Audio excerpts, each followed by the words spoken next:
And good afternoon, everyone. Welcome to tonight's presentation of Cooking and Nutrition with Arash and Shelley, making tasty and healthy sauces, salsas, dressings, and herbs. My name is Franklin. I'm one of the two co-founders of the Northern California Spinal Cord Injury Foundation, also better known as NorCal SCI. We're very happy to have both Arash and Shelley collaborating once again tonight. And they've got a really tasty demonstration of some outstanding sort of tips and hints on how to prepare some really good healthy stuff with the salsas and herbs and sauces. So looking forward to that. All right, as usual, everyone has been muted in order for us to eliminate any background distractions. We will be fielding questions from anyone that has any throughout the presentation. So feel free to send me those questions and I'll pose them to both Arash and Shelley as time permits. I also want to acknowledge that starting this month, our generous donors are making these presentations possible as our RE Foundation grant finally ran out last month. So we're grateful to our donors whose support allows us to bring such programming. Finally, as always, we are recording these presentations. And so should you need to jump off the call or if those that were unable to come over tonight and join us, they will have the recording in their inboxes first thing tomorrow morning for their viewing pleasure, as well as sharing it with others. So without further ado, let me jump in there and introduce both Arash and Shelley. Shelley is a lifelong advocate of nutrition. When she isn't working with her patients, she can be found in her greenhouse or kitchen. She obtained her BS degree in 2012 from San Jose State University, my alma mater, and her master's degree in public health in 2016 from the University of New England, and has been working at Santa Clara Valley Medical Center, one of the top spinal cord injury rehab hospitals in the country, since 2013. She currently works in the outpatient clinic of the hospital, seeing primarily those with SCI, and also spends time working with complex GI issues in the outpatient gastroenterology clinic. And she also happens to be a member of our advisory board here at NorCal SCI, which we're grateful to. Arash experienced his C5, C6 incomplete spinal cord injury in 2012 as a result of a fall. He has given numerous talks and shared his story of perseverance, recovery, and challenging limits to audiences large and small, including a TEDx talk. He's a Bay Area native, making his home in Walnut Creek, along with his beautiful wife and two children. And he credits his California upbringing for his love of the nature, outdoors, and cooking. Activities that he still cherishes, especially now that we're kind of coming out of COVID restrictions. He's married, like I said, with a daughter and a son, and also serves on NorCal SCI's advisory board of directors. And so we're grateful to his contribution to our organization. So Arash and Shelley, all yours, take it away.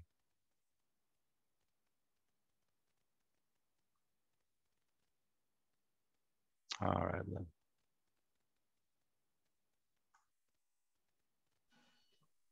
Thank you, Franklin. Go. Hi, everyone. Shelley, are you there? Hi, I'm Shelley. Here. Awesome. Hi. Hello, everybody. Thanks for joining us. We have a wonderful full session plan. I love doing these joint sessions with Shelley, not just because she provides wonderful information while we're going, but it's relaxing for me because when I need to do something, Shelley can talk, and I think it helps me out too. So we're gonna jump right in. The reason I think both Shelley and I like this topic was because it's summer, it's grilling season, people are barbecuing, you're outside, you're eating maybe lighter food, you're grilling fish or vegetables or whatever. And I think that using and learning how to make some basic sauces and dressings and salsas, that's why we kept it pretty vague, can add a ton of flavor and nutrition to your food. And you don't need to do a whole lot. You don't have to marinate something ahead of time. You don't have to, you can just cook it. And obviously, if you're not grilling, it's okay too. This isn't all just for that, but it's a very appropriate theme. So yeah, that was why we chose this. I've got to get a couple of things in the oven right away. So if it's okay, Shelley, do you any quick intro, or should I jump in? I got some stuff to talk about, definitely. Okay. So what we're gonna share a couple salsas with you. So go ahead and Arash and do your prep.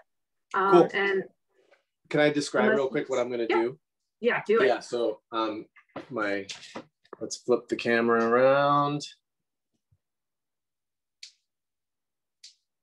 All right.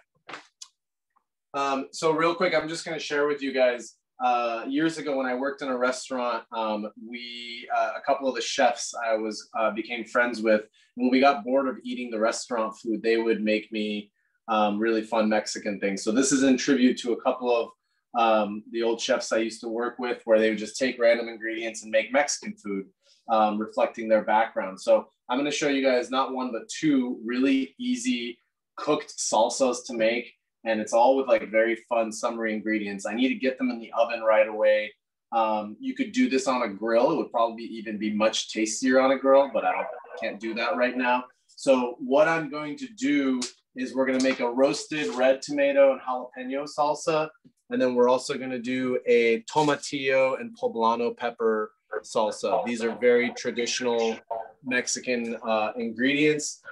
For the red tomatoes, I'm going to put them in this foil. I'm going to wrap them in the foil and stick it. The oven is on full blast. And then for the tomatillos and poblanos, I'm just going to spread them out on the tray. I'm not going to wrap them. I want to get everything blackened and blistered and cooked as fast as possible. So the wrapping technique is in tribute to my old chef friend who taught me how to just make a really quick salsa that way. So I'm going to get that going and get them in the oven and pass it to Shelley, please. Okay, I'm very excited about this. I love salsa so much. So I'm learning actually a couple more methods that I didn't know about that Arash is showing us. It's exciting. I want to talk about the nutritional benefit of salsa because I think all of us are pretty much on the same page here that we really love it.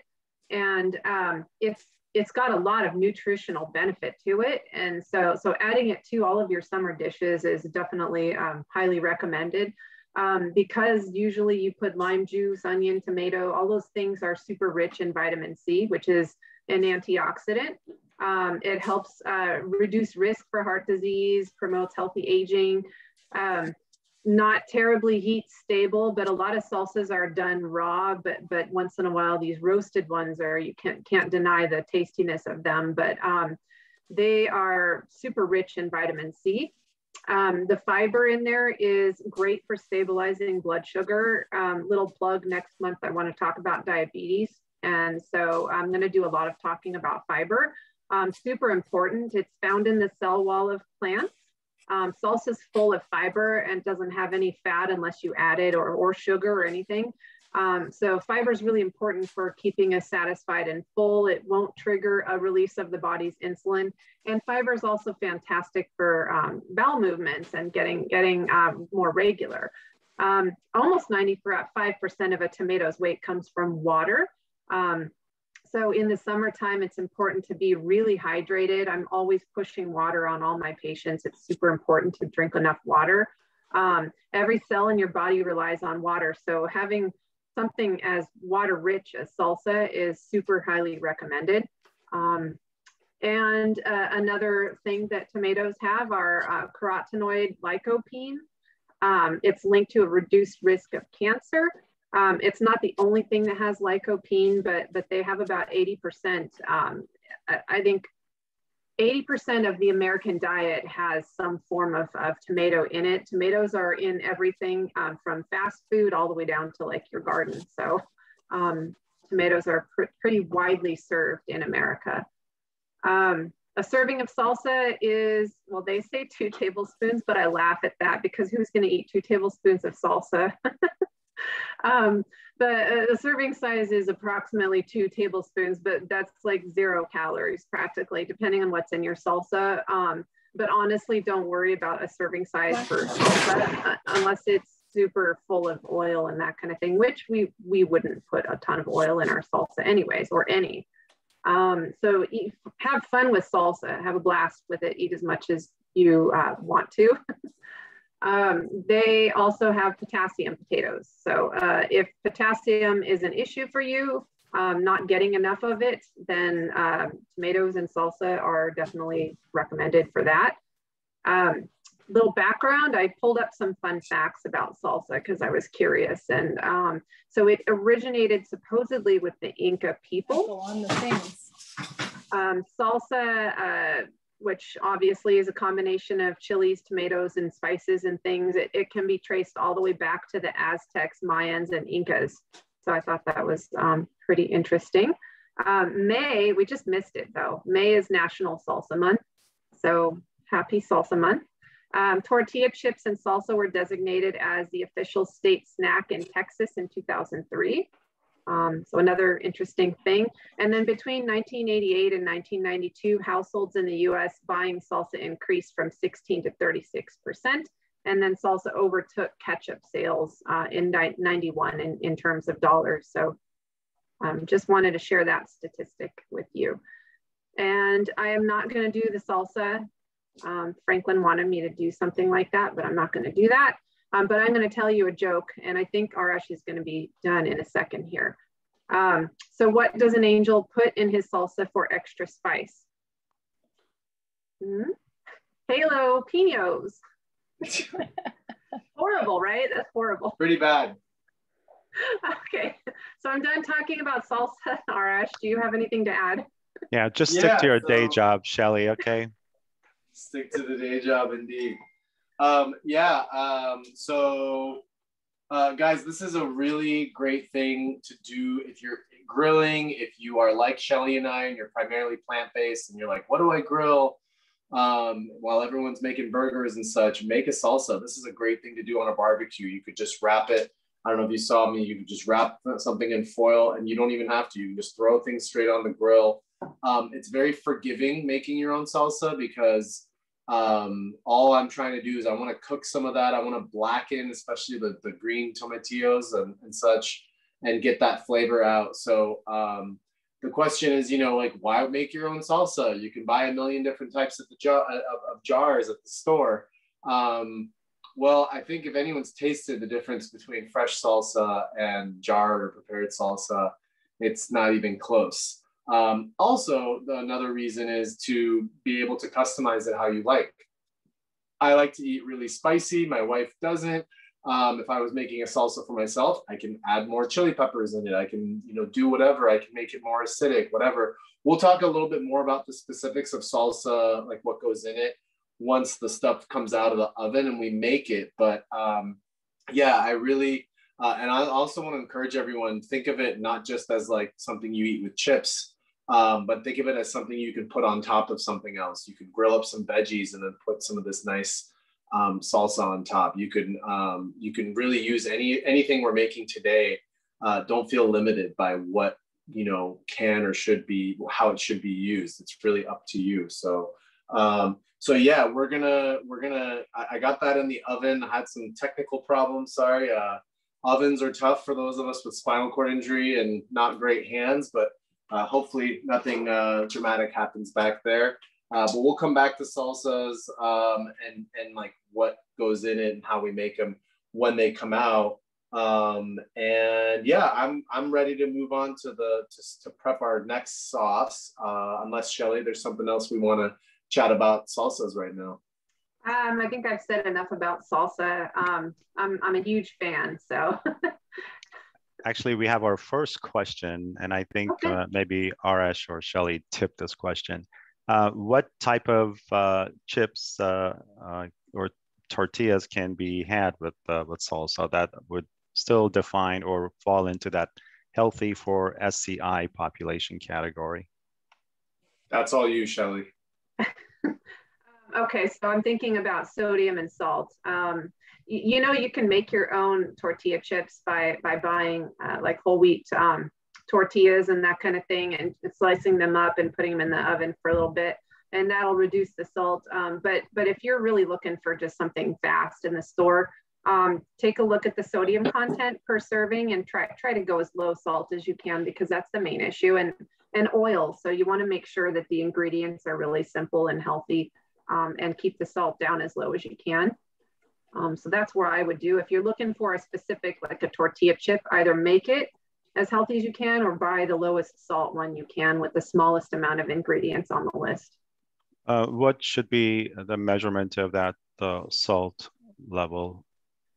Yeah, generally you want to stay under 200 milligrams per serving. For most foods, if you're trying to stay with a low salt diet, the lower the better. So if you're finding tortilla chips in the 500, 600 range, which is where I think a lot of them live, I would try to go lower than that if you can. But general rule of thumb is to look per serving. And honestly, a serving is like 8 chips. So just be wary of that. Just look per serving and just try to stay under 200 if you can. Or make yourself your own. Mm-hmm. Generally, I was going to say less, everything Shelley said, less ingredients, the better. And I like corn. So like blue corn, yellow corn, and the less ingredients, the better. And sometimes I even think, Shelley, there might be some with no salt, because if you, then you can add your flavor with the salsa. So I agree. I don't like, I actually don't like tortilla chips plain. I don't like eating them plain. I always think they need something. So part of that's that. So cool. Can we, let's jump into our first sauce. And let me just talk real quickly just about kind of components of like a sauce, a dressing, whatever, you know, we're kind of using this umbrella term. So there's certain things that you want in a sauce, A, to make it healthy and delicious, and B, so that it's balanced, it's right. You don't want a watery sauce. You don't want, I don't like creamy things anyway, and they're not usually good for you if it has a bunch of mayo or cream or something in it. So, so the components I always try to think about when I'm making a salsa, a sauce, a dressing, anything, is acid. You need some kind of acidity to really give it something. A sauce without acid is, I don't even know. It's not very good usually. You need obviously kind of the basic elements, you know, a little bit of saltiness and whatnot to give it flavor. But it's a fun thing to play around with these different components. Another thing is you kind of need some kind of, you know, body to it. I hesitate to say the word fat because we're not trying to encourage people to use a ton of fat or oil. But for example, the sauce I'm going to make in a moment, it has tahini in it, and not very much. So the idea is you want to give it creaminess, body, but you want the acidity, and then it's up to you if you want to add spices or spiciness or chili peppers or whatever, other kinds of flavor. And then consistency is really key. And that's what I look at the end of the sauce. Any sauce I make, at the end of it, I want to see, is it watery? Is it too thick? Do I need to thin it down or thicken it? You know, whatever it is. So general notes on the sauce. The first sauce I'm going to make is a pretty easy one. It's a yogurt-based sauce. And it's a very kind of, to my heritage, a kind of Iranian, Middle Eastern inspired sauce. So yogurt is the main base of it. I'm using just whole milk yogurt. And then yogurt on its own, it's a little too like creamy. So I'm going to add some lemon juice to it. I'm going to add some turmeric as a spice, a little bit of flavor, not spice like spicy, a little bit of cumin. And then kind of the star of the sauce, I'd say there's 2 stars, is Zatar. Zatar is a spice mix that's common in the Levantine area of the Middle East, so Syria, Lebanon, Jordan, Palestine. That's where Zatar, and it's a blend typically of sumac, thyme, sesame seeds. It can have other stuff in it. It's pretty easy to find these days. They sell it at a lot of stores. I see it a lot of menus now. It's spelled Zaatar. I know Shelley's going to talk about it in a moment. So all I'm going to do, and the last couple things is a little bit of chopped fresh garlic. I like very garlicky flavor. If you don't like that, you don't have to put it in. But I am dicing it really, really fine because I'm not using a food processor or something. And then some fresh mint from my garden. We always talk about herbs and how much flavor there is in herbs, and people, you know, can benefit by eating more herbs in their diet. And dried herbs are fine, but you know, if that's all you can get, that's fine. But if you can get your hands on some fresh herbs, I'm using some mint. So I'm going to chop these up, get this sauce going. And then Shelley, I'm going to pass it to you to take it wherever you want for this sauce. Okay. So you kind of hit on the region of the world where this comes from. I did find that it was used in ancient Egypt and also a vital ingredient in Arab cuisines from medieval times. So it goes way, way, way back. Honestly, personally, have only had this a couple of times. Very good, delicious though. And I'm excited to see what you whip up with it. I wanted to add something else about fat though. You were talking about fat, Arash. So a lot of the commercial dressing sauces and things have so much fat, like you were saying, and doing this yourself definitely gives you a lot more control in how much you add to your sauces and dressings. And just want you to remember that that there's carbohydrates, protein, and fat has more calories per weight than carbs or protein. So if you're working on losing or maintaining your weight or something, then lowering the overall oil in your sauces and dressings can significantly reduce your overall calories, and that should help. I want to say on the flip side, if you're trying to gain weight, if you're underweight or malnourished and you need calories, then you do kind of want to add more fat into your sauces and dressings, and just kind of make sure you emphasize plant-based fats like avocado and olive oil and things like that. So then you want to go more for the fat side. So I wanted to add that. Are we still good on time? You want me to keep going? Yeah, no, keep going, and then I'll kind of sum it up. So that's my thought on fat. So you want to kind of control your fat intake if you're worried about your weight. And this is an excellent way to do it because it's literally in everything that you buy in the grocery store.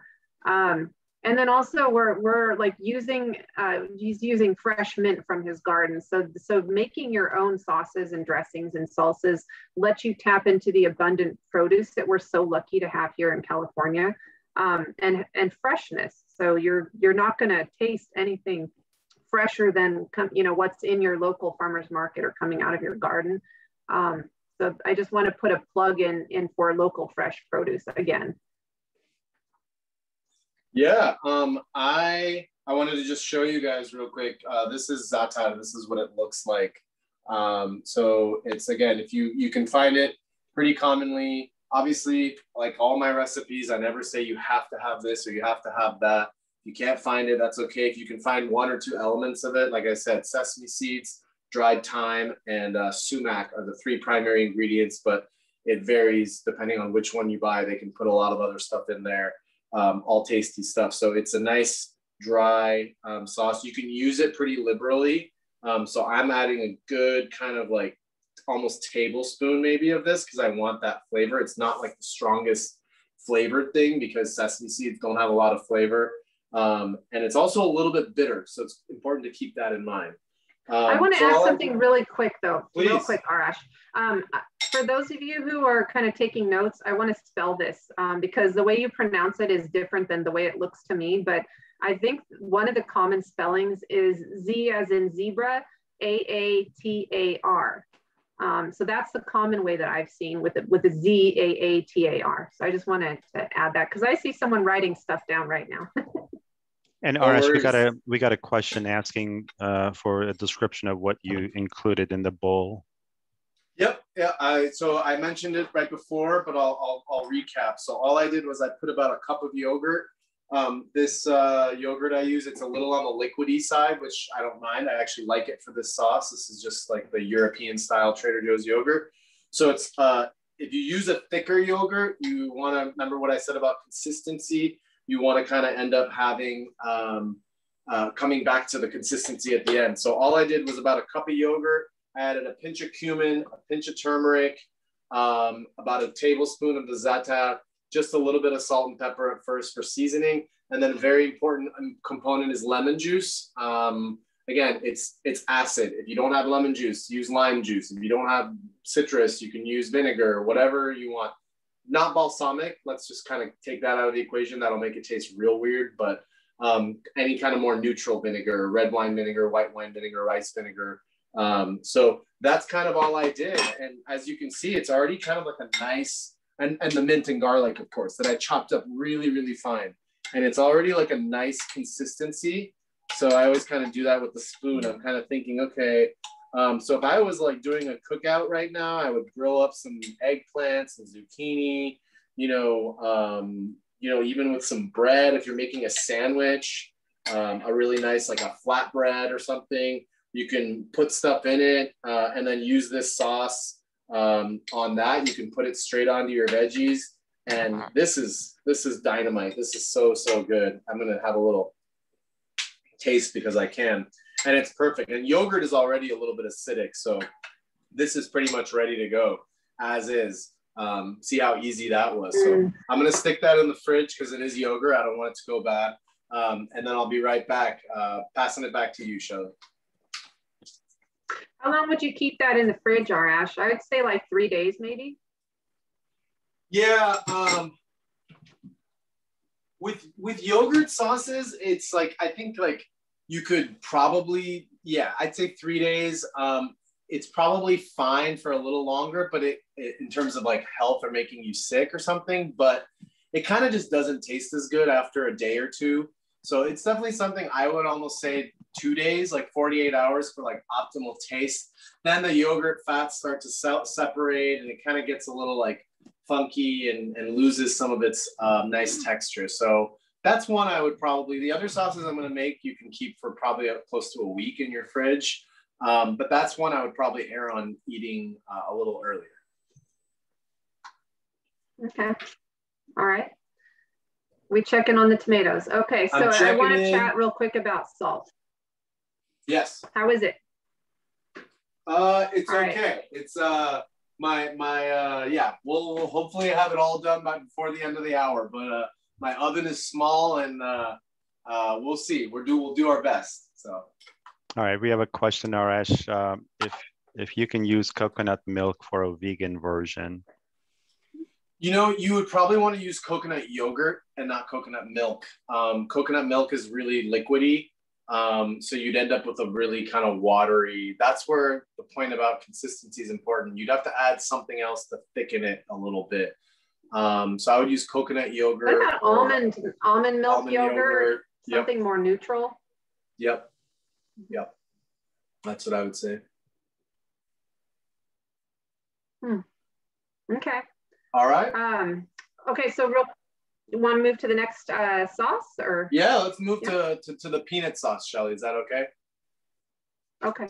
Yeah, that's perfect, actually. I'll kind of waylay into the sodium talk real quick afterwards. Yep, and I've got an ingredient that's a good segue for that. So cool. So perfect. Now I've got my little row of processors and such.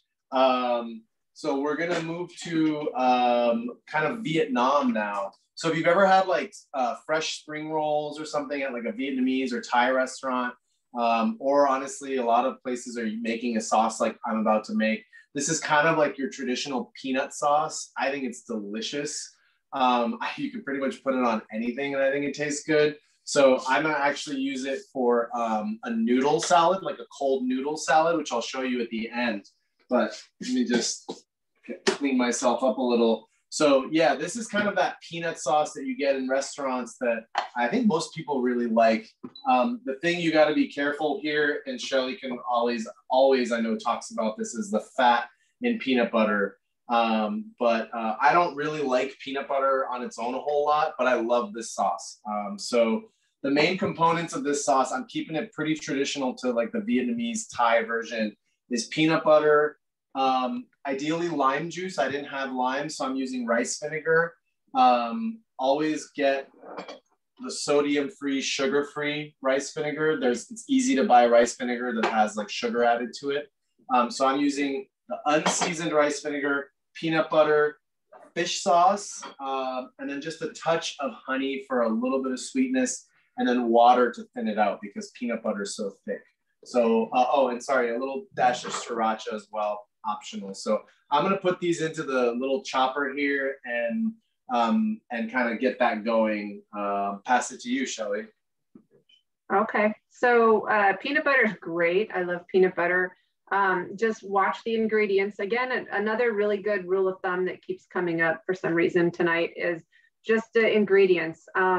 A lot of commercially bought peanut butters have just tons of hydrogenated oils and all kinds of unnecessary sugar, especially a lot of them like Skippy has sugar. And So you kind of want to go for something a little more natural. They're making them a little bit better now to where they're not horrible to mix. But one thing I like to do is, it's a little trick I've been doing since I've been eating natural peanut butter, and just like take a butter knife and kind of stab into it and then twist the top on and put it upside down and let the oils kind of, they'll rise to the top and then turn it and let, you know, they'll kind of like mix a little that way. I think that's kind of one of my tricks. I think you probably have a better one, but they're starting to emulsify peanut butter a little bit better these days, I've noticed. And you have less of that chance of having an inch of oil sitting at the top of your peanut butter now. I haven't seen that lately. Is there any particular brand you use? Is that Trader Joe's? Yeah, I try to get, I like creamy more than crunchy. Because again, I don't eat a lot of peanut butter on its own. So I like it for like sauces and stuff like this. Yeah, I like this one. This one is Trader Joe's, but for me, it's more important that it's no salt. And like you said, it's just one ingredient, just peanuts. Peanuts. Yep. So, so all I did, guys, is I added some peanut butter, probably about 2 to 3 tablespoons or so, about a tablespoon of rice vinegar. Fish sauce. Fish sauce is an ingredient used a lot in Southeast Asian cooking. It is made from fermented fish, so it's not totally plant-based. If you don't want to use fish sauce, you can use soy sauce or liquid aminos, Bragg's, something like that. But this is the salt and the umami in this sauce, and makes it really, really good. And then I added just about a teaspoon or so of honey. I'm going to add a little splash of sriracha as well. And this, without anything, it's probably going to be too thick. So I'm going to blend it, bring the flavors together, and then I'm probably going to add a little bit of water. And my little chopper, a piece broke off, so forgive me. I have to kind of use a knife to get it going, and it's kind of loud. So I'm going to have my lovely photographer back up a little bit and pass it to you, Shelley, to take it wherever. So the sodium in sauces, if you're making them at home, it's going to be nowhere near what you're going to get in a commercially bought sauce like this. I just want to remind you that there's the increased risk for heart disease when you have a spinal cord injury, and salt is definitely something in your diet that you do want to keep as low as possible. It's literally in everything. It's a preservative and a flavor enhancer. But one thing I just want to remind everybody, and I've talked about this so many times, is when you're trying to reduce your salt, if you just cut it cold turkey, things are going to be real bad for about 3 or 4 weeks. But then our taste buds are fantastic. They will adapt. And after about 3 or 4 weeks, you'll get used to eating less salt. So you could do it gradually or cold turkey or whatever. And just allow yourself a little bit of time. It's not going to be bland and horrible for forever. Your taste buds adapt. So lowering salt is going to reduce risk for blood pressure issues and other cardiovascular related risks. So that's why I'm always talking about reducing your salt. And honestly, I've had so many patients drop their salt down below 2,000 milligrams or 2 grams a day, and they survived and they're better for it. So just give yourself some time and be patient, because most people eating the standard American diet have I think it can get up to 5,000 milligrams a day is common in the standard diet with a lot of processed food and fast food. So, and look at that sauce. Oh man, okay, sorry about the noise, guys. This is so good. So I want you to see the consistency. So at first I didn't add any other water, and it was too thick. I blended it and it just looks like peanut butter with a little bit of other stuff. But I added a little bit of water, and I kind of want it. So for this one, I want it a little thinner because it's going to go on some noodles. So a really easy, fun meal. I'm going to show you to use this sauce. Like I said, you could do it with like spring rolls. You can use it for roasted veggies, fish, meat, whatever. But I just cooked up some soba noodles and some broccoli and cooked this up earlier today. And then basically I'm just going to take this sauce and dress my noodles with it. And how good is that? It's just like such a nice meal. And so all the stuff in the sauce that's like a little bit bad for you, it's not that bad because this is going into a big noodle salad. That's nowhere near what you would get if you were to buy that yeah dish. There's no way. And I can tell you from making this sauce many times, the kind you get when you order like Thai food or something, they put a ton of sugar. I added just a little bit of honey for sweetness, but when you make it at home, like Shelley was saying, you control the amount. So look, I still have some left over. My salad's nicely dressed, and you can eat this cold. You can eat this room temperature, and this is a meal ready to go. So I love this sauce. You can modify it in any way. Again, you can skip the fish sauce. If you're okay with fish sauce, use it. It gives it that really nice, distinct flavor and saltiness. But if you don't have fish sauce or you don't want to use it, again, soy sauce, liquid Bragg's, liquid aminos, tamari, anything like that will work pretty well. And how do you spell those noodles again? The name Soba, of those noodles? S-O-B-A, buckwheat noodles. Very healthy noodle made with buckwheat. Delicious. Okay. Are there any questions? I'm going to kind of organize some stuff here, check on the oven, and in the meantime, if there's any questions or other comments. No, there aren't any. I've been flushing them out as they've been coming, so. All right. I'm not going to tell you guys another joke, so don't worry. All right. So our salsa is slowly coming together. Should we move on to our next? Actually, I need one more minute here to just clean up a little, guys. Sorry. I would put that peanut sauce on tofu. I love tofu. I would totally eat that with tofu and a bunch of vegetables, and I would top that dish with a ton of cilantro. Just throw it right on top of that. Yep. In fact, typically you can put some cilantro into this too. I love a little bit of cilantro in this sauce. It goes really well with the flavors. But I needed to keep my cilantro for my Mexican salsas tonight, so I didn't put any in there. But again, we talked about this, Shelley and I both talk about this all the time. If you're looking for ways to integrate some fresh herbs, some healthy things, sauces like this is an easy way to like mask something that you might not think you like. If there's I know turmeric's all the rage. I used some earlier. If you're like, oh, I should eat more turmeric, it's good for me, but I don't really know how. Put a little into the sauce and you won't even taste it, honestly. And all it's doing is giving you some of the health benefits, which is awesome. So yeah. Arash, a question about the tomatoes in the oven. You said about 20 minutes? Yeah, if you have a strong oven, although mine is not so strong, so it's going to take a little longer. I have it on the broil setting, like full blast. If you did this on a grill, on a hot grill, it would probably take 15, 20 minutes because all I'm trying to get is to blister and really get those tomatoes a little bit cooked. But my oven's just not that strong. So I'm happy I put them in right away. But they're still not ready yet. So that's okay. We can move on to our next sauce if we want, and then come back to the salsas.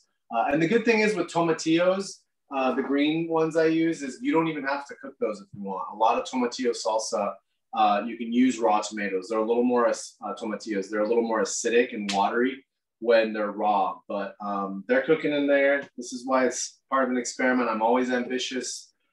So I could have just done the one salsa, but I wanted to try two. So we'll see. We'll hope that those get cooking pretty quickly.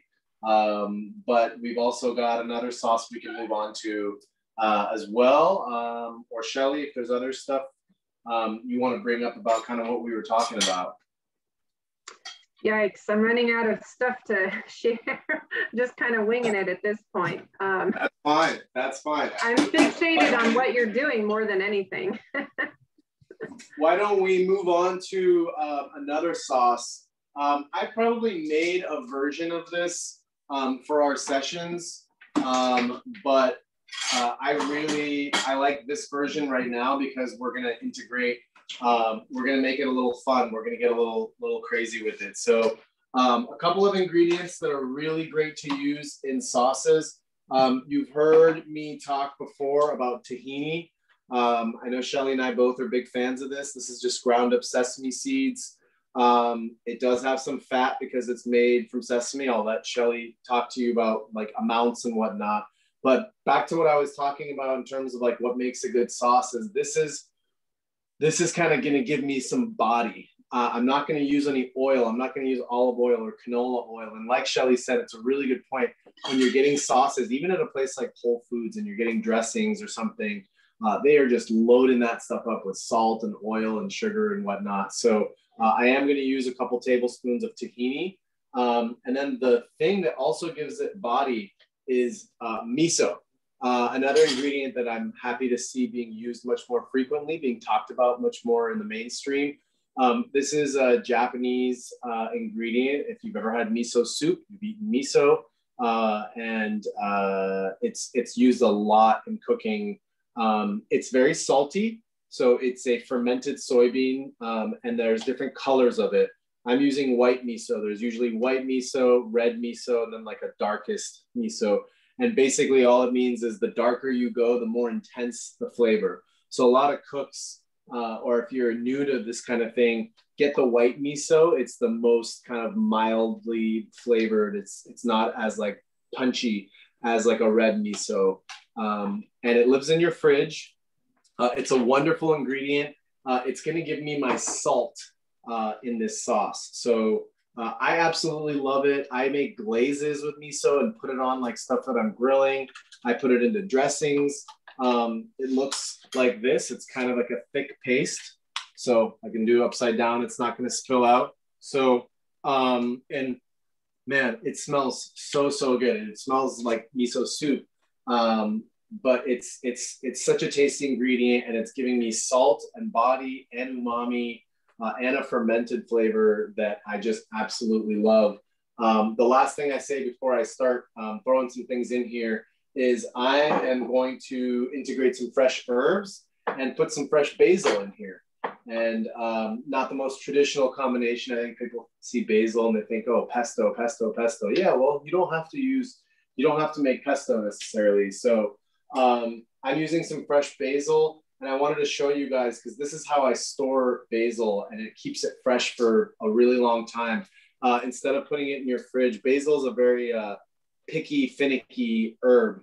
If you wash it and then store it, it'll go brown pretty quickly. If you don't store it right, it might not last very long. So the best thing to do is just stick it in a glass of water and then cover it loosely with like a plastic bag. So I just use like a grocery bag over this and keep it on the counter, and it stays good for a week, 10 days at least. So I'm gonna pick some basil leaves. I did clean these earlier. I'm gonna pick the basil, and the reason, one last thing I'll say, Shelley, sorry, before I pass it to you, is the reason I'm doing this first is that my food processor, the blade is on the bottom. So a mistake I see a lot of people making when they use like a blender or something is that they put the things on top that need to get blended the most. So the miso, the tahini, those have some moisture. Those are gonna get blended up fine.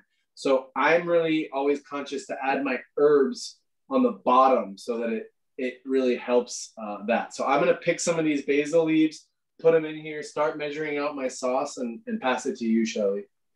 I'm glad you mentioned basil. I've been on a major pesto kick lately. We've got so much basil in our garden, and I blew through it for a couple of little get-togethers now that we're finally coming out a little bit and seeing people. But I went all the way through it. So the one thing that I've been doing, my husband every once in a while, instead of buying me flowers, he buys me a basil plant. So there's a basil plant on my counter. And basil likes a little bit of sunlight, indirect sunlight. So I stuck it in a window with a east-facing sun in the morning, and it's like thriving there. I pick all the leaves off of it, and I mist it once in a while and check the water and the soil and everything. But it's still producing for me, and it's in my house. It can't get any easier than that. But yeah, I've been eating a ton of basil, and it's just so easy. I put it on everything. So we have a question for Arash. Where in the grocery store can you find miso? Good question. It would be in a refrigerated section. If your grocery store has a refrigerated section, with like sometimes with tofu, with like fresh noodles, like even a place like Safeway, I've seen it alongside like tofu, tempeh, kind of like the fake meats, that kind of thing. But it is in the refrigerated section and it needs to stay refrigerated. If you can't get it there, you can usually get it at any kind of like Asian grocery store, or otherwise you can also get it online. But it's not a terribly hard, as always, I don't try to choose ingredients that are super, super hard to find. It's not a super I show up at Lucky's and it is by the tofu, that one section. It is by the tofu? Yeah, it's by all of that. It's so good, guys. And because it's fermented, it kind of never goes bad. So it's just an easy thing to have in your fridge. So I put my basil in. I'm going to do my miso, my tahini acid. I'm actually going to use some red wine vinegar this time. Or actually, no, I'm going to keep that for, I'm going to use rice vinegar again. I kind of want that flavor profile. So I'm going to add some miso, probably about a spoonful or so. You guys know I'm not good with measurements. And then the tahini. And then this is another sauce that definitely needs some water to thin it out because tahini is really thick as well. So I'm going to add that. And now remember, you don't need salt. Like the salt was in the miso. That's it. That's where most of your flavor is coming from. So I'm going to add a splash of rice vinegar for the acid to brighten everything up. I do want a little pinch of black pepper for this. And then I'm going to blend it. So it's going to be loud again. So Shelley, I'll pass it back to you for just a few seconds. So this is going to be like a pretty decent amount of sauce. And what he just added there with the miso, salty miso, and then the tahini with the sesame seed, the oil, it really, in the scheme of things, you're not going to eat all of this sauce in one sitting. You're going to drizzle it over your food. So it literally is not that bad at all. It's a portion thing. So you probably don't want to put a cup of this on your food, but again, it's going to be healthier than anything that you get store-bought for sure, and fresher tasting, especially with the basil. And we have a question about the ingredients that Arash is using. Those of you that have been watching Arash, you know that he doesn't really sort of do ingredients or portions. He kind of goes with whatever that he has usually in his refrigerator. So we are recording this presentation just as we have with all the other ones. So no, we don't have a written list of ingredients. So we just urge you to watch the recording again. Play with your food. There you go.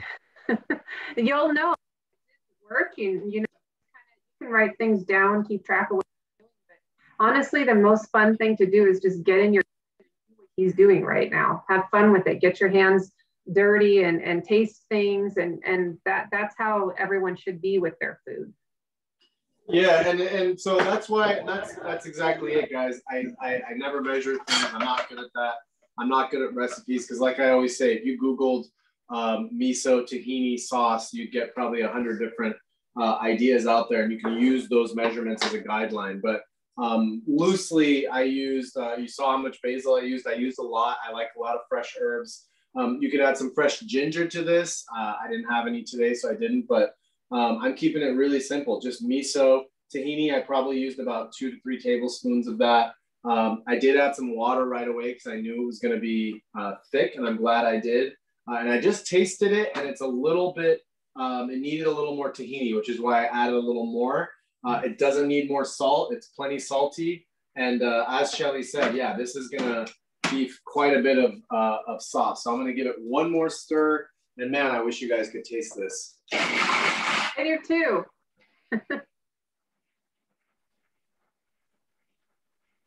Yeah, I think it's a lot more fun, and you appreciate foods, especially when you're shopping in season more when you just kind of wing it here and there. I mean, it's okay to follow recipes just to kind of get an idea.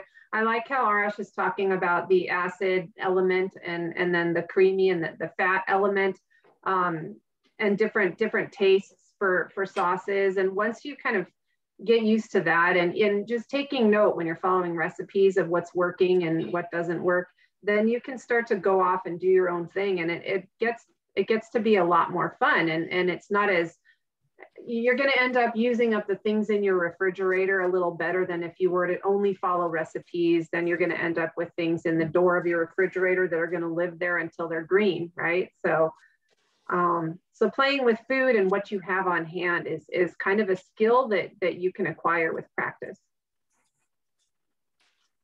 Those look delicious. Yeah, they're getting there. They didn't get black, but I'm going to take them out. We'll try this at home, guys. Never do what I'm doing, just do what's safer. Okay, come on over. Let me show you. We'll go back to that sauce, but I just want to show you what I'm looking for here. Honestly, if I had more time, I would have wanted these to kind of blacken and really kind of blister a little bit, kind of like if you see this one. It kind of gets a little more wrinkly and nice, but my peppers are kind of toasted up. I don't mind them. That's perfect. That's fine. And then I've got these tomatillos, and all I'm feeling is when you touch them, they're squishy now. They're kind of, ooh, like that one. Look at that. I just touched that and it started oozing out some of its liquid. So I'm going to just go with it because those other tomatoes still need more time and my oven is just not cooperating with me. So what I'm going to do, or should I wrap that last sauce? I tasted it, that last sauce, the tahini miso. It's great. It's ready to go. It's the perfect consistency. And like Shelley said, you know, it's a perfect opportunity, these sauces, to just play around, add a little bit of stuff in. The good thing about using a food processor or a blender is that does the hard work for you. So it's really, really fun to just, you don't need to chop anything. You just throw everything in there and it does all the hard work. So I tasted it. I think it's great. You can use that. You can put it on a salad. You can put it in a grain bowl. You can put it on grains, rice. You could put it on grilled stuff, meat, fish, you know, whatever it is you're making. You don't need to season it. Just put some of that sauce on there and it's so, so good. It's ready to go. So kind of putting a wrap on that sauce. And then what I'm going to do with the tomatillos is I'm going to use my blender. Thank God I have all these devices. And I'm going to just dump all this into the blender along with some cilantro that I haven't chopped up or anything. And then some onion, just some yellow onion and a few cloves of garlic, a pinch of cumin, which is a wonderful spice, my favorite spice, but used a lot in Mexican cooking and in salsas. And a little pinch of salt. I don't need pepper because I'm getting spice from my peppers.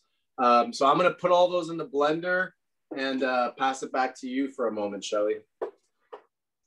Right, so I think probably I've had questions before from people about what tomato works best for salsa. And honestly, my answer is any tomato that's fresh. Anything coming out of the garden or at the farmer's market, anything in season and fresh and red and not those pink mealy ones that you get in the winter time. I tend to not eat tomatoes too often in the winter because we just have so many coming out of our garden in the summertime that I just can't. I'm so spoiled. So I totally agree. I don't eat tomatoes for most of the year. And yeah, I don't grow tomatillos, but yeah, oh man, this is gonna be good. I'll be honest, I've never done a tomatillo salsa, so I'm excited. I've had them, but I have not made them before. It's very economical. They're very, very, very inexpensive. I think I paid like $1.20 for all of these tomatillos. So yeah, they have a lot more liquid than a tomato. And I'm kind of just stuffing everything. I might have to get this going and then come back and add some more stuff to it. But yeah, this is so good, guys. This is like making your own salsa. It's just its own thing. So let's see, what am I?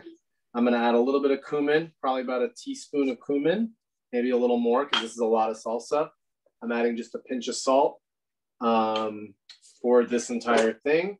I'm going to wait on those last two because they're not quite, I don't think I have enough room. And I do need acid for sure. The tomatillos have quite a bit of acidity, but I like a little bit of acid. So I'm just going to add a splash of red wine vinegar and then blend this. So it's going to be loud again. So bear with me. Back to you, Shelley. So usually you can get some citrus, like our lemon tree is still loaded. You could do lemon or lime for the acidity for that, right? So lime's the best. Yeah, lime in Mexican food is just kind of classic. I prefer lime. I just didn't have any. I think it's awesome though that you're showing substitutions. I think we should do that more often. Yeah, so what are you going to use this on? This one I'm going to, so a tomatillo salsa, you can eat it with chips, you can put it on tacos, whatever. I actually like this kind of sauce because you can use this then as a sauce or as a base for like a stew. So if you've ever eaten like chile verde, like a pork or chicken that's been stewed in a green sauce, this is it. Or if you've ever had like green enchilada sauce, it's a version of this. So I'm not even sure what I'm gonna do with it, but my plan was to maybe use it as like a stewing sauce and cook some stuff into it, and then eat that with make that into tacos. So here we go. So this kind of thing, salsa is it's pretty stable, so you can definitely keep that in your refrigerator for a while because it, like he said, it is acidic. Tomatoes are they last a long time in the fridge. So I'd say about a week or so if it lasts that long. This looks delicious. Yeah, so you see, as soon as I blended it a little, everything went down because the tomatillos have so much liquid. So now I can add these last couple back in. I added some cilantro, and I've already got my onion in there. And oh my God, if you guys could smell this. And look at how much salsa I'm making. I mean, look at this. This is 6 cups worth, according to the blender. And that was like, what did I say? $1.20 worth of tomatillos. So we're talking about being cost effective.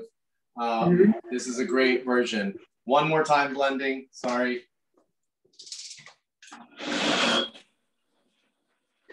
So you can set yourself up. One of my favorite people on the planet has a little table that she has that's at the right height for her with a blender and all the things that she could possibly need to do something like this. And she inspires me to do more with food, but this is really easy. How is it? Guys, this is about as easy as it gets. That is so good. I wish you could all taste this. And again, look at the quantity I have. If you're going to a party, you want to serve this, you want to bring something fun and different. And again, when you make the blender, the food processor do the work, there's not a lot to chop. You saw I kept everything pretty whole. I'm letting the blender do all the chopping. This is so tasty. It's ready to go. And I'm gonna put it away, and now I'm gonna check out my tomatoes, and I'm gonna turn the camera around because my videographer has to check out for a moment. And Arash, can you freeze these sauces, and if so, for how long? Yeah, you could freeze a sauce like this with anything that you're gonna freeze. You want to put it in right away. That maintains the freshness. That goes with any food. So if you know you're gonna have extra, I would put it in right away and stick it in the freezer. And it freezes pretty well. A sauce like this, it's not as good if you want to eat it as a salsa once it's thawed. So if you want to use it kind of like what I was saying, as a sauce, as a stew, to like cook it as an enchilada sauce, like put it on like something you've cooked with like something Mexican, you could just put it on some like beans and rice and tortillas and veggies or whatever, put this sauce on top. That's great. If you want to eat it as a salsa, like with chips, I don't recommend freezing it. It'll be fine. It's just kind of loses some of its texture and gets a little like weird in that way. Yeah, I remember how I said that tomatoes are like 90% water, and that water, it freezes and crystallizes. And then when you thaw it out, it becomes watery. But one thing I've done before is you could put salsa into an ice cube tray. So if you're using it for like flavorings or whatever, or to throw on top of tacos, you could just put it into an ice cube tray and freeze it, and then pop those out and put them into a Ziploc, and then you have like these little salsa, like just like little bombs of salsa that you could just like throw onto things or into soups or whatever you want to flavor them with. Yeah, like he said, if you're going to eat with chips and eat it as a dip, then just do it fresh. I'm still here. I'm just checking on my other ones, and my dang oven is just not cooperating with me. So they're almost done. but not quite. So I'm going to pull them out. I'm going to show you what it looks like and kind of what we're going for. Yeah, if there's other questions right now, I'm good to hang out for a few more minutes and kind of talk about what I'm going to do. But I am going to pull it out and show you guys what this looks like. So I'll be right over here. So should we do a GoFundMe for a new oven for Arash? An idea. I think we need a full kitchen remodel a la Shelley. So. There you go. Yeah, we just completely gutted our kitchen and tore a wall out. And I've been living with a 99-year-old for the last 2 months, and it was a living experience I will never forget. But our kitchen's redone now, and it's great. So Shelley, what are your top 5 foods where you could integrate salsa with? Top 5. Oh God. Okay, with tortilla chips, obviously. Another thing I like to do is kind of like a Mexican salad type thing where I'll have black beans and sometimes I'll have some rice in there, a ton of cilantro because I love cilantro, and chopped up lettuce, and then I'll throw a ton of salsa on top of that. So that's 2 right there. Let's see the tomatoes. All right, I'm gonna flip the camera around. Okay, so here we go. The tomatoes are soft, but they're not quite blackened. So you see like this one, once the skin starts to kind of burst and starts to come out, that's what I'm looking for. So it'll be fine like this, but it's better if it cooks a little bit longer. I also, if you notice at this time, I decided to put the onions to roast them along with the jalapenos. But you don't have to. For the other salsa, I used raw onion. I'm just switching it up for fun. But this is close to what you want. You want to be able to like touch it and like the juice. I've got like numb fingers. Don't worry, I'm not going to burn myself. But this is kind of what I'm looking for. But ideally, I would want those to be really kind of black and cooked really, really well. So if it's okay with everybody, you'll have to give me a pass on this one. These really, I am going to put them back in, but I'll just talk you through what I would do for this same exact thing. It's going to be, I have the jalapenos, I have the red tomatoes, I have onion. Again, I'm going to use about a handful of cilantro, about 3 or 4 cloves of garlic. Same ingredients, a little pinch of salt, a little bit of cumin, and then preferably lime juice. But again, I don't have lime, so I'm going to use white vinegar or red wine vinegar.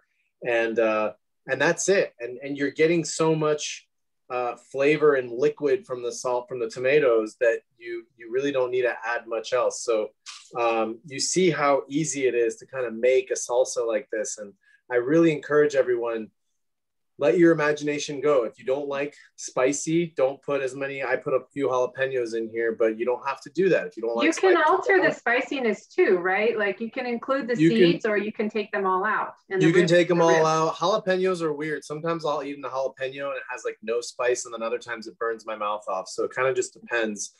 But I would not skip a pepper. If you're really, really averse to spice and spicy flavors, I would even just use like a red bell pepper or a green bell pepper. Just cut it in half and roast it up, because it does add that like a dimension of flavor that you don't get if you don't use the pepper. But I think the essentials really for a salsa like this is the tomato, some kind of pepper, as mild or as spicy as you want. You can use poblanos, you can use Anaheim chilies, those long green ones. They're super mild, but they're really flavorful. You do want to cook them. They taste much better cooked. And then cilantro, onion, garlic, and then acid. And that's pretty much it.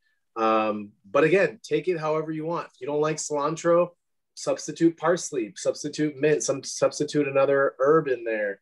If you don't have acid that you thought you might have, you don't have lemons, use limes. You don't have limes, use vinegar. So again, my recipes and my intention with these sessions is never to give you an exact recipe, because that's just, I'm just doing this for like how I like it. But the fundamentals, and I'm going to do the same exact thing. I'm going to dump the Tomatillo Salsa out of my blender, because now I've used every single blender ingredient I have. And I'm going to dump that into a bowl and stick it in the fridge, and then do the same exact thing with these tomatoes. Yeah, it's super easy, guys. It's so good. I wish you guys could smell. This room now has like 5 different salsas and sauces, like smells swirling around here. It tastes so good. It's so easy and fun to do for like summer cooking. You saw how a simple thing like a noodle salad or a rice noodle salad or whatever you have, grains, veggies, with that peanut sauce. You can use it as a dipping sauce for like veggies or something. We've got our salsas. We've got the yogurty sauce. I tried to take you in a few different directions to show how fun and really versatile it is to just make your own sauces. So I'm gonna put this back in the oven. So I apologize that I didn't have the finished product, but I'll take 4 out of 5. Everything else turned out beautifully. So. Okay, we have a question. Pros and Please. cons of grilling the vegetables versus roasting them in the oven. Is it for the salsa? Yes, yeah, sorry. For these? Yeah. Pros and cons of grilling versus not grilling? Versus roasting them in the oven like you. Well, if you had a functional oven, and you're doing it, it's just easier to do it in the oven. But I think everything tastes better off the grill, even if it's not a charcoal grill. And if you have a nice hot grill, this would be done in 15 minutes. The way I'm doing it, if you just stuck the packet of aluminum, I just kind of loosely pack the aluminum so that it steams in there a little bit. But you don't even have to do that. You could just stick them right on the grill.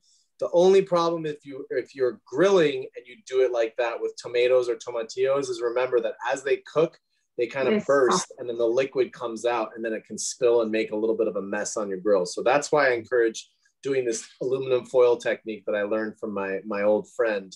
So yeah, really up to you what you want to do. If you're out grilling, do it on the grill. But if you don't have a grill or you're not into it, or it's just easier for me, the grill is way outside. I want to be able to do other stuff while I'm cooking. I just do it in the oven. But you want it high heat, broil.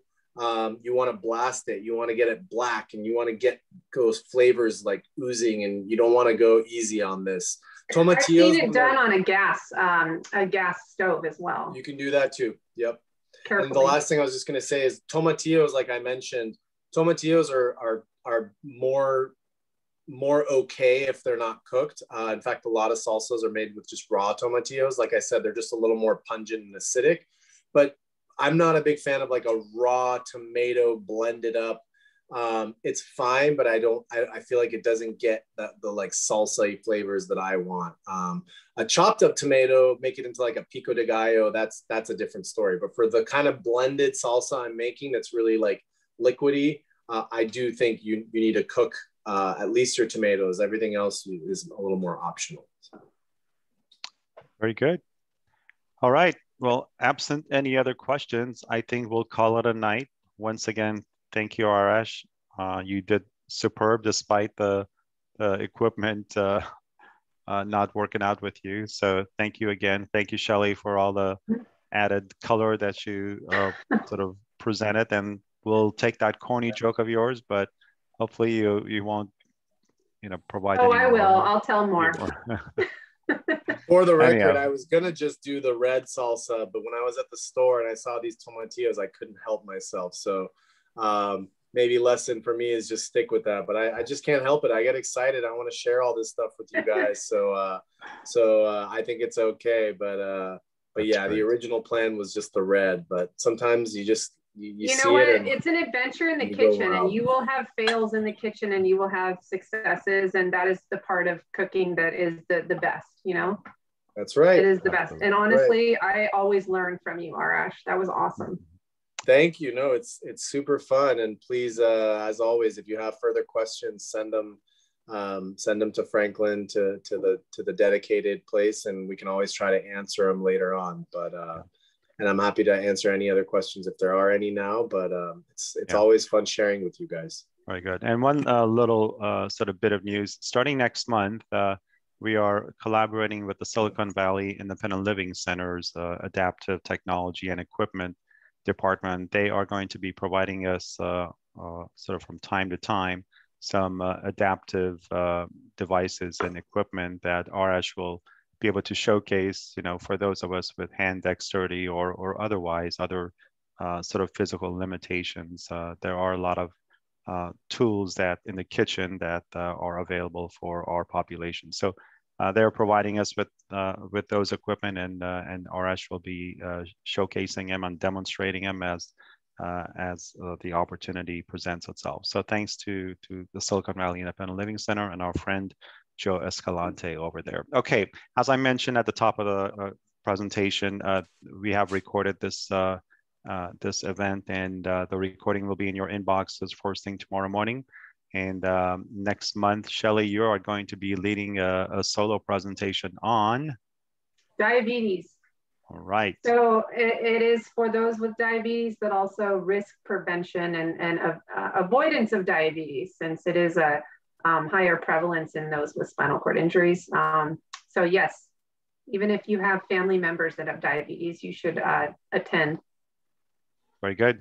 And Arash will be back with a solo presentation as well. So look forward to seeing both of you again. I'm going to miss you, Shelley. It's going to be I know. Doing this by every myself, other month. So. I think we're going to try to get together every other month. This is so much fun. Absolutely.